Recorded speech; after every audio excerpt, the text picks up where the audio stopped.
Hello students, welcome to Design Solutech. I am assisting your science teacher and we are going to study about the third part of your first biology chapter which name is fundamental unit of life or cell. Student आज हम लोग अपने तीसरे part को start करने जा रहे हैं। इससे पहले हम लोग 2 पार्ट पढ़ चुके हैं और इस तीसरे पार्ट को स्टार्ट करने से पहले आपको हम ये बताना चाहेंगे कि हम बीते हुए 2 पार्ट में हम लोग क्या क्या पढ़े हैं। ठीक है, तो सबसे पहले आप लोग को याद होगा कि जो हमारा फर्स्ट पार्ट था इसमें हम अपने सेल के डेफिनेशन, ठीक है, और दूसरा जो था हमारा डिस्कवरी ऑफ सेल, इसको हम लोग कंप्लीट किए थे। सेल के डेफिनेशन और डिस्कवरी ऑफ सेल को हमने क्या किया था, कंप्लीट किया था। ये दोनों टॉपिक हम लोग पार्ट 1 में पढ़े थे। पार्ट 2 की बात करें तो पार्ट 2 में हम लोग पढ़े थे अपने माइक्रोस्कोप के बारे में, ठीक है, जिसमें हम लोग 2 प्रकार के माइक्रोस्कोप के बारे में पढ़े थे। पहला था लाइट माइक्रोस्कोप और दूसरा था इलेक्ट्रॉन माइक्रोस्कोप। इसमें हम उनके बारे में जाने थे कि किस प्रकार से डिजाइन होते हैं, कहाँ इनका यूज होता है, कितना इनका मैग्नीफाइंग पावर होता है, इन दोनों में अच्छा कौन होता है, इन दोनों में ह्यूज कौन होता है, बड़ा कौन होता है, ये सब चीज़ हम लोग इसके बारे में जाने थे। फिर हम लोग अपने नेक्स्ट टॉपिक की तरफ बढ़े थे और हम लोग अपने प्रोकैरियोटिक सेल और यूकैरियोटिक सेल के बारे में समझे थे। Prokaryotic cell and eukaryotic cell के बारे में समझे थे। और इस प्रोकैरियोटिक सेल और यूकैरियोटिक सेल को समझने के लिए हम लोग कुछ टर्म्स के बारे में जाने थे। जिस टर्म में सबसे पहला था आपका प्रोटोप्लाज्म, इस प्रोटोप्लाज्म के बारे में पढ़े थे। फिर था प्रोटोप्लास्ट, फिर था cytoplasm, cytosol, gene, DNA, RNA, chromosome, इनका हल्का हल्का चर्चा जो है थोड़ा जितना आपको अभी इस टॉपिक को समझने के लिए ज़रूरत था, इन सारे का हल्का हल्का जो चर्चा है, इंट्रोडक्शन है, ये आपको कल के सेकंड पार्ट में दिया गया था। ठीक है, तो ये अप टू डेट है अभी तक का पार्ट 1 और पार्ट 2 का, ये आपका अप टू डेट रहा। यहाँ अब हम लोग यहाँ से पार्ट 3 को स्टार्ट करने जा रहे हैं और पार्ट 3 में सबसे पहले हम लोग पढ़ेंगे अपने difference between nucleus and nucleoid को। ये जो आपका वर्ड है न्यूक्लियस और ये जो वर्ड है न्यूक्लियॉइड, ये आपका आया है structure of cell, structure of prokaryotic cell and structure of eukaryotic cell में। जहाँ तक आपको याद होगा जो कि हमारा प्रोकैरियोटिक सेल था, ठीक है, और यूकैरियोटिक सेल था। तो यूकैरियोटिक सेल, यू का मतलब भी आपको बताया था कि ट्रू होता है। ट्रू इसके चलते होता है क्योंकि यहाँ पे न्यूक्लियस मेम्ब्रेन या न्यूक्लियर मेम्ब्रेन जो होते हैं, यहाँ पे न्यूक्लियर मेम्ब्रेन जो होते हैं, ये क्या होता है आपका प्रेजेंट होता है। न्यूक्लियर मेम्ब्रेन के प्रेजेंट होने के चलते यहाँ पे आपका एक वेल डिफाइंड न्यूक्लियर रीजन होता है। वेल डिफाइंड न्यूक्लियर रीजन होता है। किसके पास वेल डिफाइंड न्यूक्लियर रीजन होता है? तो जो ये आपके यूकैरियोटिक सेल होते हैं, इस यूकैरियोटिक सेल के पास एक वेल डिफाइंड न्यूक्लियर रीजन होता है। अब वेल डिफाइंड न्यूक्लियर रीजन होने के चलते उस पूरे एरिया को, उस पूरे रीजन को हम लोग क्या बोलते हैं? न्यूक्लियस बोलते हैं। और अगर ये प्रोकैरियोटिक सेल का बात करें तो यहाँ पे आपका कोई ट्रू स्ट्रक्चर न्यूक्लियस का नहीं होता है।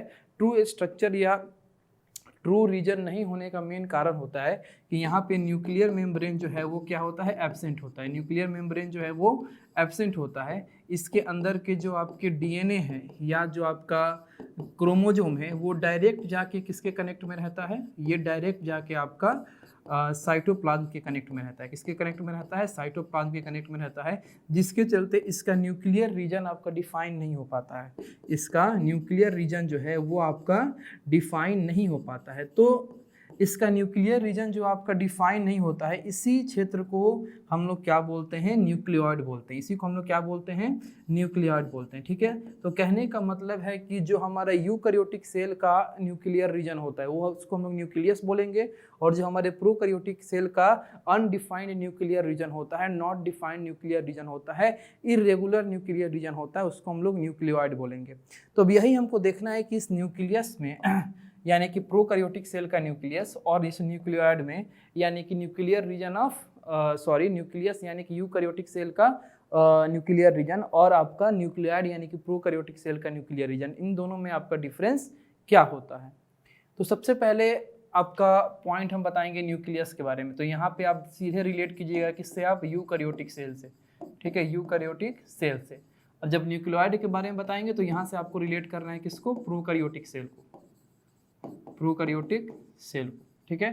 तो चलिए, nucleus it is larger in size, जो हमारा जो न्यूक्लियस होता है वो साइज में लार्जर होता है, जबकि हमारा न्यूक्लियोइड जो है वो साइज में छोटा होता है। इसका रीजन आप लोग समझ सकते हैं कि न्यूक्लियोइड जो कि आपका प्रोकैरियोटिक सेल का एक न्यूक्लियर रीजन है, जिसमें बहुत सारे आपके सेल ऑर्गेनेल्स एब्सेंट होते हैं, क्रोमोसोम की संख्या कम होती है। तो जाहिर सी बात है, जब इंटरनल कंपोनेंट आपके एब्सेंट होंगे, नहीं रहेंगे, तो जो आपका साइज होगा वो क्या हो जाएगा, छोटा हो जाएगा।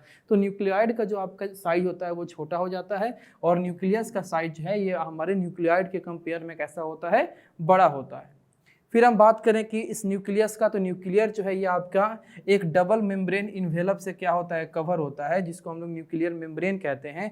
जबकि आपका इस न्यूक्लियोइड में कोई आपका कवरिंग इन्वेलप नहीं होता है, जिसके चलते जो हमारे सब्सटेंसेस होते हैं इस न्यूक्लियोइड के अंदर, ये डायरेक्ट हमारे साइटोप्लाज्म के क्या होते हैं, कांटेक्ट में होते हैं। तीसरा डिफरेंस कि न्यूक्लियस इज प्रेजेंट, जो हमारा सेंटर पार्ट होता है न्यूक्लियस का, न्यूक्लियस खुद हमारा एक स्फेरिकल और सेंट्रल पार्ट है सेल का, लेकिन हमारा न्यूक्लियस का एक सेंटर पार्ट होता है जिसको हम लोग न्यूक्लियस कहते हैं। तो ये न्यूक्लियस जो है ये हमारे न्यूक्लियस में प्रेजेंट होता है, जबकि हमारा न्यूक्लियोइड में ये न्यूक्लियस जो है ये हमारा एब्सेंट होता है, ठीक है। It DNA content is equal to 2 और सेवरल डीएनए मॉलिक्यूल्स, लेकिन its DNA content is equal to a single DNA molecule, इसको आपको हम कल बताए थे। डीएनए कंटेंट का मतलब हो गया आपका किससे रिलेट हो गया, क्रोमोसोम से। तो क्रोमोसोम की जो संख्या होती है वो हमारे न्यूक्लियोइड में, यानी कि प्रोकैरियोटिक सेल के न्यूक्लियर रीजन में ये सिंगल होती है, जबकि यूकैरियोटिक सेल का जो न्यूक्लियर रीजन होता है जिसको हम लोग न्यूक्लियस कहते हैं, वहाँ पे जो क्रोमोसोम है वो 2 या 2 से ज़्यादा होते हैं, जिसके चलते हम ये भी कह सकते हैं कि डीएनए जो है वो आपका ये यूकैरियोटिक में 2 या 2 से ज़्यादा होता है, या न्यूक्लियस में 2 या 2 से ज़्यादा होता है, जबकि हमारा न्यूक्लियोइड जो होता है या प्रोकैरियोटिक जो होता है उसमें आपका सिंगल होते हैं, ठीक है।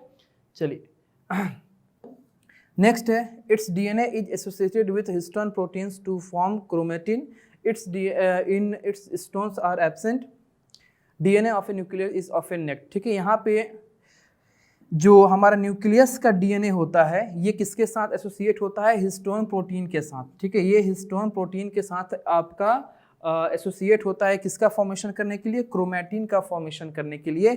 लेकिन यहाँ पे हमारा न्यूक्लियोइड में ये हिस्टोन जो होते हैं वो एब्सेंट होते हैं, जिसके चलते आपका डीएनए जो है वो किसी के साथ एसोसिएट नहीं होता है, और ये नेकेड स्ट्रक्चर में, नेकेड स्टेज में आपका होता है, ठीक है। तो ये डिफरेंस था आपका न्यूक्लियस और न्यूक्लियोइड में, यानी कि the nuclear region of eukaryotic cell and the nuclear region of prokaryotic cell में, ये आपका क्या था, एक डिफरेंस था, ठीक है।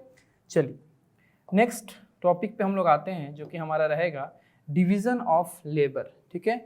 लेबर का division, division of labour, labour का मतलब होता है काम, वर्क, वर्क का डिवीजन, ठीक है। तो जिस प्रकार से हमारा जो ये कंप्लीट ह्यूमन बॉडी है, इस कंप्लीट ह्यूमन बॉडी में आपके जो लेबर है वो डिवाइडेड हैं। डिवाइडेड कैसे हैं भाई, कि हाँ कुछ ऑर्गन है जो इंजेशन का काम करेंगे, कुछ एब्जॉर्प्शन का काम करेंगे, कुछ डाइजेशन का काम करेंगे, कुछ इजेशन का काम करेंगे, इस प्रकार से आपका डिवाइड है।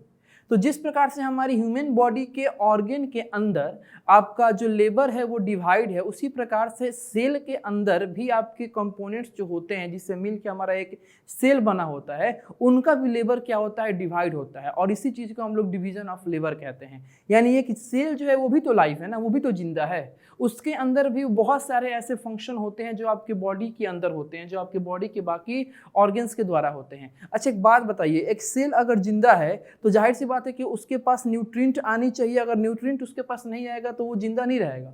तो उसके पास न्यूट्रिएंट आ रहे हैं, यानी कि उसके पास प्रोटीन आ रहा है, उसके पास विटामिन आ रहा है। अगर न्यूट्रिएंट आ रहे हैं तो फिर उसको ब्रेक डाउन भी करना होगा, अगर ब्रेक डाउन हो रहा है तो फिर उसका अनडाइजेस्टेड पार्ट भी निकलेगा, उसको भी बाहर निकालना होगा सेल से। तो कहने का मतलब है कि सेल जिंदा है, हमारा सेल जो है वो जिंदा है। इतना ही कह देना सिर्फ आपका काफ़ी नहीं है। अगर सेल हमारा लाइव है, जिंदा है, तो वो सारे ऐसा फंक्शन को परफॉर्म करेगा जो हमारे बॉडी भी क्या करते हैं, सारे फंक्शन को परफॉर्म करते हैं। तो जिस प्रकार से हमारे बॉडी के फंक्शन को परफॉर्म कराने के लिए हमारे अलग अलग ऑर्गन्स क्या होते हैं, रिस्पॉन्सिबल होते हैं, उसी प्रकार से हमारे सेल के अंदर के भी स्पेसिफिक फंक्शन को करने के लिए हमारे सेल के अंदर के कंपोनेंट रिस्पॉन्सिबल होते हैं और उनको हम लोग कहते हैं सेल ऑर्गेनलेस। उन्हीं को हम क्या कहेंगे, सेल ऑर्गेनलेस कहेंगे। हर एक सेल ऑर्गेनलेस जो है ये अपना अपना एक स्पेसिफिक फंक्शन जो है वो परफॉर्म करते हैं।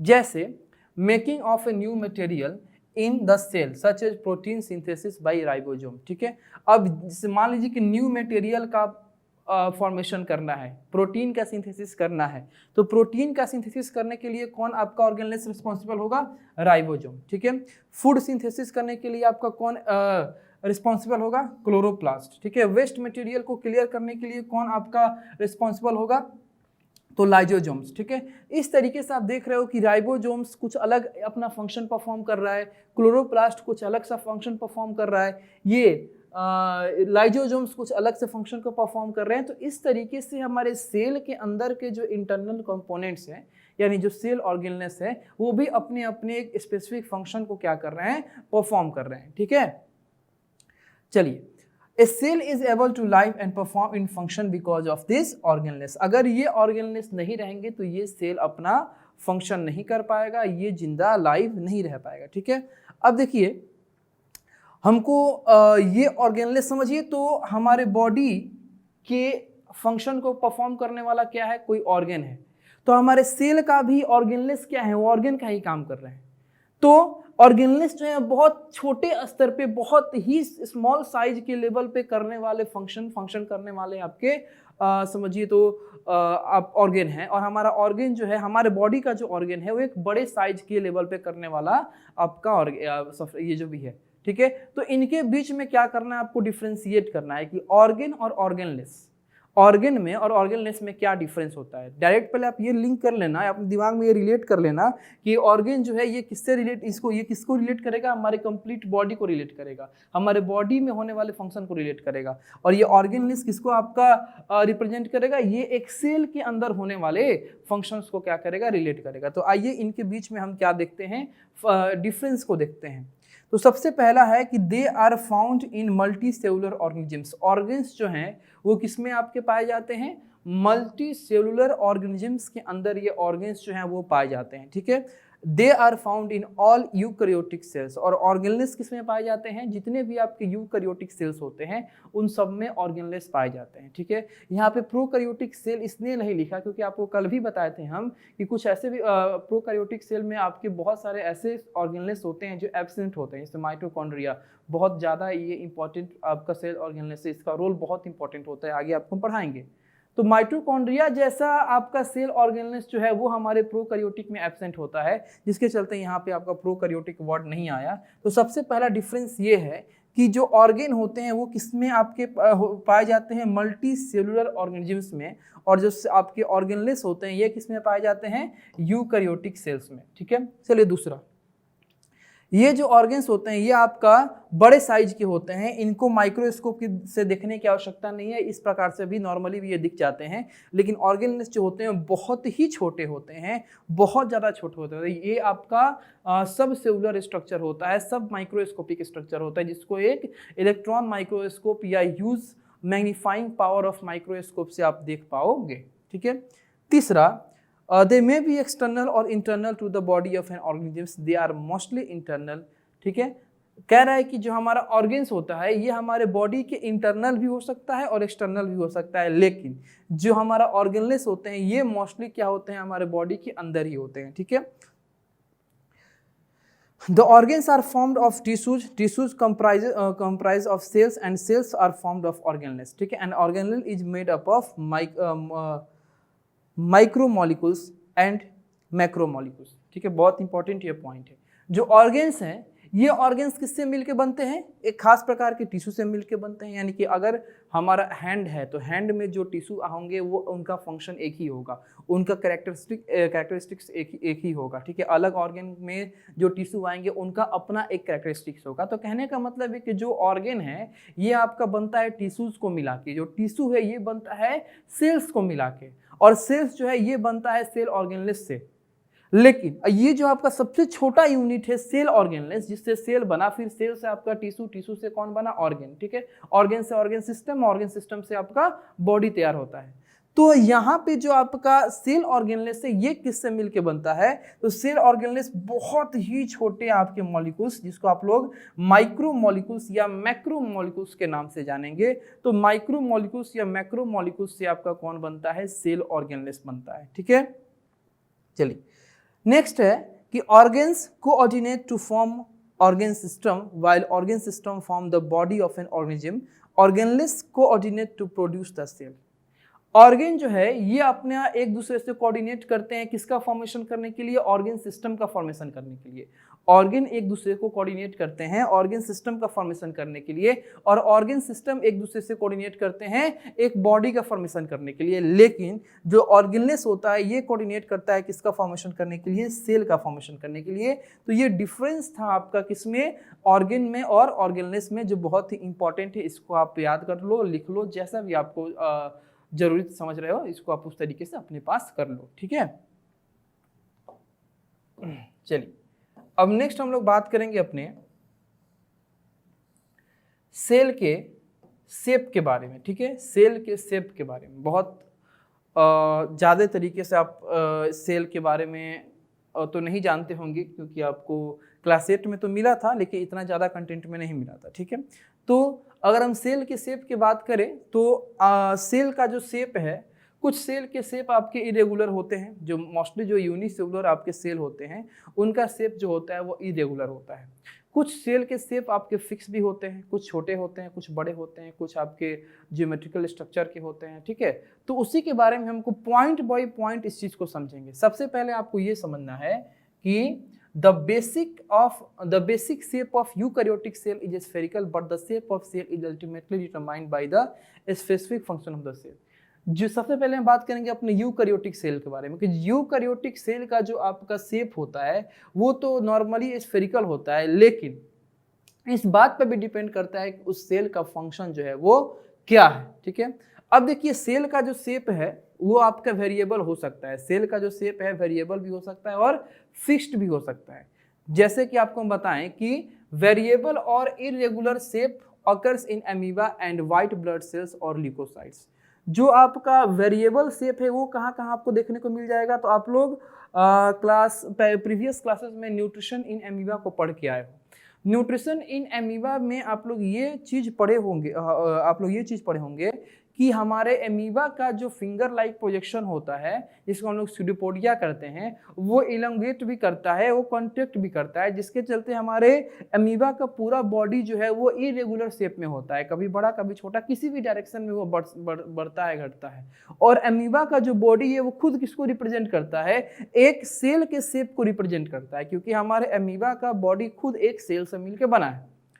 तो एमीबा का जो बॉडी है उसको आप सेल का शेप कह सकते हो या कह सकते हो, और वो जो सेल का शेप है वो इरेगुलर होता है, उसका कोई आपका शेप फिक्स नहीं होता है।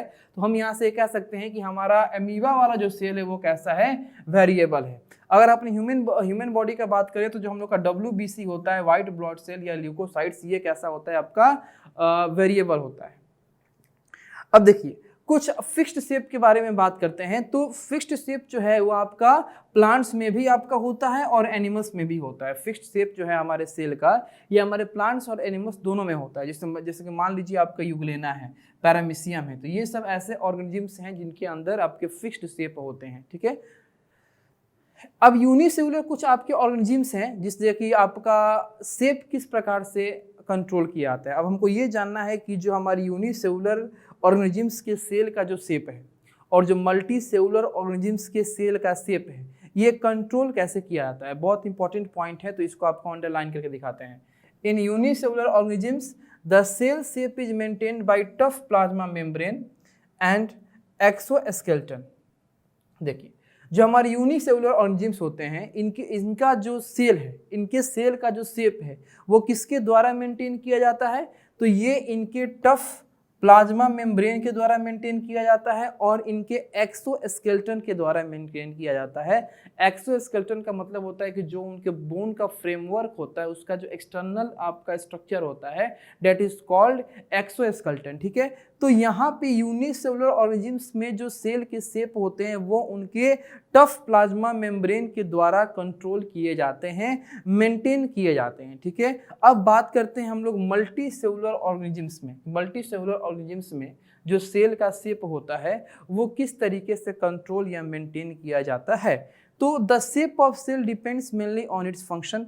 सबसे पहला जो है मल्टी सेलुलर ऑर्गेनिज्म्स के सेल के शेप के बारे में कि सबसे पहले किस पे डिपेंड करता है, तो हमारे फंक्शनल एडेप्टेशन पे डिपेंड करता है। फंक्शनल एडेप्टेशन का मतलब कि जिस सेल के शेप के बारे में आप बात कर रहे हो, ये सेल जो है किस ऑर्गेन का है और उस ऑर्गेन का फंक्शन क्या है, उसी बेसिस पे। जैसे मान लीजिए कि हमारा नर्व सेल है, नर्व सेल जो है वो आपका उसका शेप बहुत लंबा होता है। लंबा होने के कारण है कि हमारे नर्व सेल जो है वो बहुत सारे अलग अलग ऑर्गन से क्या होता है, कनेक्ट होता है, अलग अलग वेन से क्या होता है, कनेक्ट होता है, जिसके चलते उनको लंबा होना पड़ता है। हमारा ब्लड सेल स्फेरिकल होता है क्योंकि उसको सर्कुलेट करना है, उसको चीज़ों को एब्जॉर्ब करना है, अंदर किसी ऑक्सीजन को एब्जॉर्ब करना है, अंदर सब्सटेंसेस को एब्जॉर्ब करना है, तो ये स्फेरिकल होता है।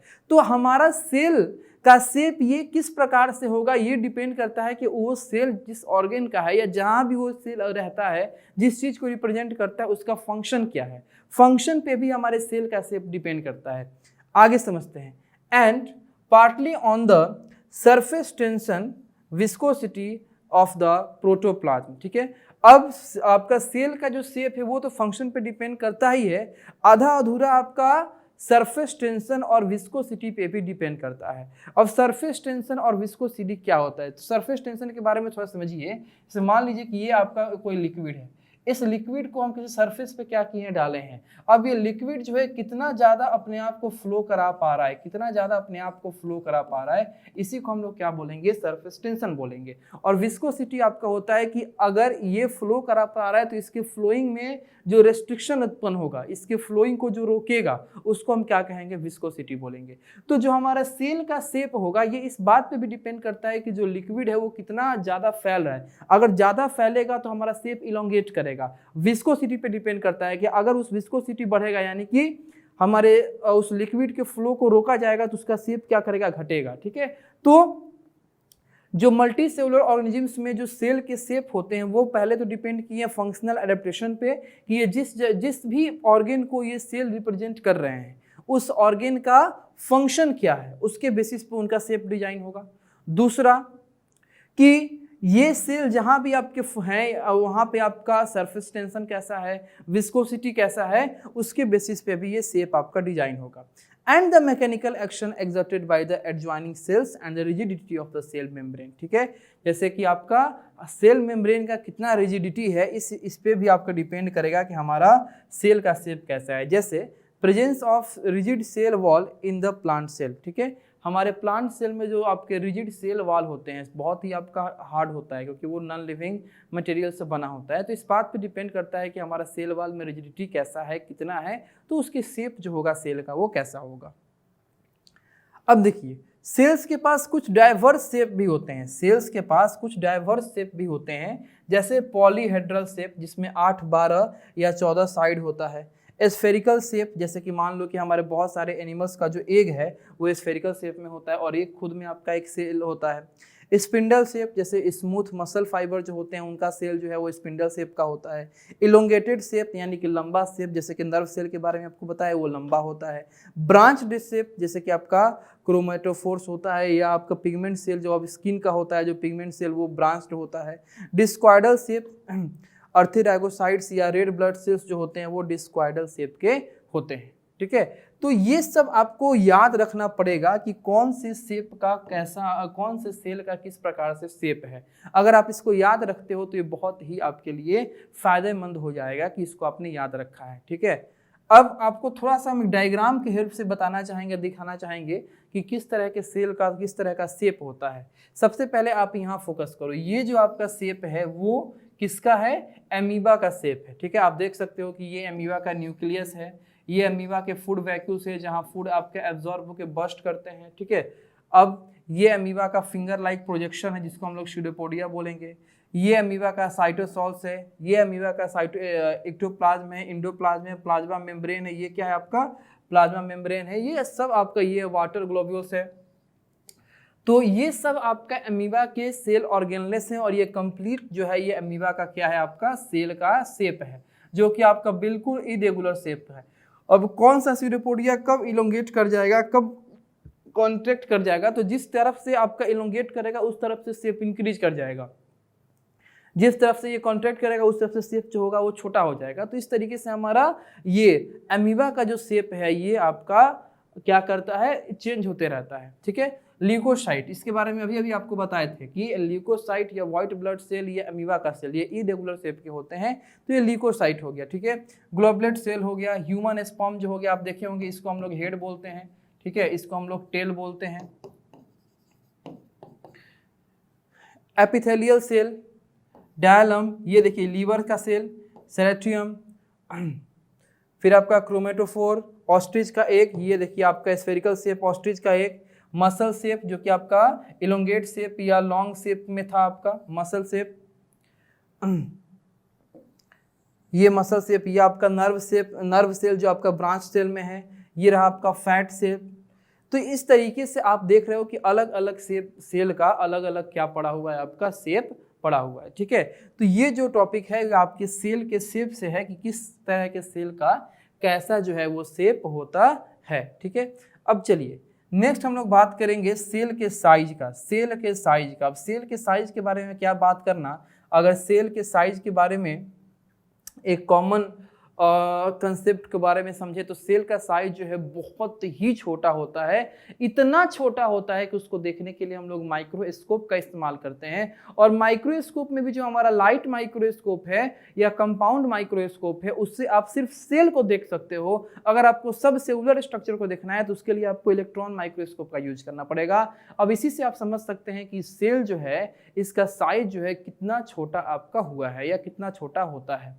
तो अगर हम सेल के साइज का बात करें तो सेल का साइज जो है वो बहुत सारे रेंजेज में आपका क्या होता है, डिपेंड करता है। कुछ सेल बहुत छोटे होते हैं, कुछ सेल जो होते हैं वो आपके बड़े भी होते हैं, कुछ सेल आपको नंगे आंखों से दिख भी जाते हैं और कुछ सेल आपको इलेक्ट्रॉन माइक्रोस्कोप से ही दिखते हैं। ठीक है, अब जैसे कि हम सेल के साइज का बात कर रहे हैं तो एक यूनिट हमको चाहिए, तो उस यूनिट के लिए हम सभी सेल के साइज को हम लोग अपने माइक्रोमीटर में कंसीडर करेंगे। अब ये माइक्रोमीटर क्या होता है, तो हमारा 1 मिलीमीटर का जो 1000 पार्ट होता है, ठीक है, 1 मिलीमीटर का 1 mm का जो 1000 पार्ट होगा उसी को हम लोग क्या कहेंगे, अपना 1 माइक्रोमीटर कहेंगे, जिसको हम लोग इसको हम लोग म्यू का साइन बोलते हैं, म्यू, इसको बोलते हैं म्यू। म्यू आपका क्या होता है, माइक्रो, म्यू का मतलब क्या होता है, माइक्रो। ठीक है, तो आपका 1 माइक्रोमीटर जो है ये आपका 1/1000 पार्ट ऑफ आपका किसका होगा, mm का। 1 mm का जो 1000वां भाग होगा वही आपका होगा क्या, 1 माइक्रोमीटर। ठीक है, तो माइक्रोमीटर का हम बात करेंगे अपने छोटे साइज के सेल के बारे में, और बड़े साइज के सेल को हम लोग माइक्रोमीटर में नहीं, जो हमारे नेकेड आई से दिख जाएंगे उनको हम लोग सेंटीमीटर में बात करेंगे। ठीक है, तो आइए कुछ सेल के साइज के बारे में हम लोग देखते हैं। The size of the cell varies from the very small cells of bacteria to the very large cells of ostrich. जो हमारे सेल का साइज है वो एक छोटे साइज से बड़े साइज तक क्या करता है, आपका वेरिएट करता है, रेंजिंग करता है। जैसे कि सबसे छोटा सेल का हम बात करें, सबसे छोटा सेल जो कुछ बैक्टीरिया के सेल से आपका रिप्रेजेंट होता है या रिलेट करता है, जो कि आपका 0.2 से 5 माइक्रोमीटर का होता है। कुछ आपके बैक्टीरिया के सेल्स होते हैं जो 0.2 माइक्रोमीटर से 5 माइक्रोमीटर तक होते हैं। और सबसे बड़े सेल की हम बात करें, बहुत ही बड़े सेल की बात करें, तो हमारे ऑस्ट्रिच का जो एग होता है जो 18 सेंटीमीटर का होता है, जो हमारे नेकेड आई से आसानी से देखा जा सकता है। ठीक है, अगर हम बात करें अपने मल्टी सेलुलर प्लांट्स में, तो मल्टी सेलुलर प्लांट्स में जो लार्जेस्ट सेल होता है वो आपके साइकस प्लांट का ओव्यूल होता है। साइकस प्लांट का जो ओव्यूल होता है, ये ओव्यूल आपके मल्टी सेलुलर प्लांट्स में सबसे लार्जेस्ट सेल होता है। और एनिमल्स में आपका कौन होता है, एग ऑफ ऑस्ट्रिच। इसको आपको एज ए जीके याद रखना पड़ेगा। ठीक है, अब देखिए कुछ ऐसे आपके ह्यूमन बॉडी में सेल हैं जो आपके बहुत लंबे लंबे होते हैं, जो आपको दिख भी सकते हैं। जैसे कि मान लीजिए कि नर्व सेल है, ह्यूमन बॉडी का जो नर्व सेल है ये आपका 1 मीटर जो है, ये आपका कैसा होता है, 1 मीटर लंबा होता है। ठीक है, और भी कुछ हम सेल का बात करें तो single marine algae acetabularia measures nearly 10 centimetre in height. जो आपका सिंगल मैरीन एल्गी होता है या एसिटाबुलेरिया होता है, ये आपका लगभग हाइट में कितना होता है, 10 सेंटीमीटर होता है। फाइबर सेल का बात करें तो ये आपका the fibre cells of manila hemp similarly are over 100 centimetre in length. जो फाइबर सेल होता है आपका किसका, मैनीला हेम्प का, ये लगभग 100 सेंटीमीटर से भी क्या होता है, ओवर होता है। ये सब आपको एज ए जनरल नॉलेज याद रखना पड़ेगा। ये सब आपको डेटा हम बता दे रहे हैं, दे दे रहे हैं, इसको आपको याद रखना पड़ेगा, ठीक है। अब देखिए, कल आपको हम बात किए थे प्रोकैरियोटिक सेल और यूकैरियोटिक सेल के बारे में, और लास्ट में आपको हम प्रोकैरियोटिक सेल और यूकैरियोटिक सेल का डिफरेंस भी आपको हम बताए थे। उसमें आपको हम बताए थे कि प्रोकैरियोटिक सेल के जो साइज होता है वो छोटा होता है, क्योंकि बहुत सारे आपके सेल के कंपोनेंट उस प्रोकैरियोटिक सेल में नहीं होते हैं, तो नहीं होने के कारण उनका साइज जो होता है वो छोटा होता है, और यूकैरियोटिक सेल का जो साइज होता है वो बड़ा होता है। तो यहाँ पे आपको एक मैथमेटिकल डेटा हम देने जा रहे हैं कि हमारे प्रोकैरियोटिक सेल का साइज कैसा होता है और यूकैरियोटिक सेल का साइज कैसा होता है। तो the prokaryotic cells usually range between 1 to 10 micrometre. 1 micrometre से 10 माइक्रोमीटर तक का साइज होता है किसका, हमारा प्रोकैरियोटिक सेल का। जबकि अगर हम यूकैरियोटिक सेल का बात करें तो ये आपका थोड़ा बड़ा होता है, और ये 10 से 100 माइक्रोमीटर तक के रेंज का होता है। हमारा यूकैरियोटिक सेल का जो होता है ये 10 से 100 माइक्रोमीटर तक के रेंज का होता है, ठीक है। अब अगर हम यूनिसेलुलर और मल्टीसेलुलर की बात करें तो the size of unicellular organisms is larger than a typical cell of a multicellular organisms. हमारे यूनिसेलुलर ऑर्गेनिजम्स का जो सेल का साइज होता है वो हमारे मल्टीसेलुलर ऑर्गेनिजम्स के सेल के साइज से आपका क्या होता है, लार्जर होता है। For example, amoeba proteus is biggest among the unicellular organisms, its length being 60 micrometre and the size of typical cells of multicellular organisms range between 20 to 30 micrometre. हमारे यूनिसेलुलर ऑर्गेनिजम्स की दुनिया में सबसे बड़ा जो आपका सेल होता है वो होता है अमीबा प्रोटियस का। जो अमीबा प्रोटियस का जो साइज होता है सेल का वो आपका 60 माइक्रोमीटर का होता है। कितना होता है, 60 माइक्रोमीटर का होता है। लेकिन अगर उस भी हम मल्टी सेलुलर ऑर्गेनिजम्स के सेल का बात करें तो मल्टी सेलुलर ऑर्गेनिजम्स के सेल का साइज जो होता है वो 20 to 30 माइक्रोमीटर तक के रेंज का होता है, ठीक है।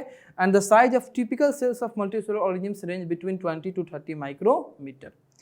The smallest cell are those of mycoplasma gallisepticum and organisms intermediate between virus and bacteria, their size is about 0.1 micrometer, ठीक है। बहुत इंपॉर्टेंट लाइन है कि सबसे छोटा सेल किसका होता है, तो याद रखिएगा माइकोप्लाज्मा गैलिसेप्टियम, माइकोप्लाज्मा गैलिसेप्टिकम, इनका जो आपका साइज होता है वो सबसे छोटा होता है, और इनका साइज आपके वायरस और बैक्टीरिया के साइज का इंटरमीडिएट होता है, और इनका जो साइज होता है वो 0.1 माइक्रोमीटर का होता है। 0.1 माइक्रोमीटर का इनका साइज आपका होता है, ठीक है। तो इस तरीके से आपने देखा कि हमारे सेल का साइज जो है वो किस प्रकार से आपका वेरिएट करता है, किस प्रकार से रेंज करता है, किसका बड़ा, किसका छोटा, किसका कितना। तो वो जितना भी पॉइंट आपको हम यहाँ दिए थे ये सब में आपका क्या है, मैथमेटिकल डेटा छुपा हुआ है। ये सबको आपको याद रखना पड़ेगा।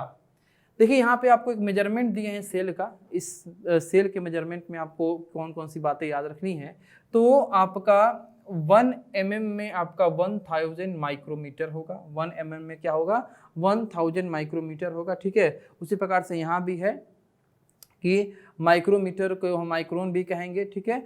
और एक आपका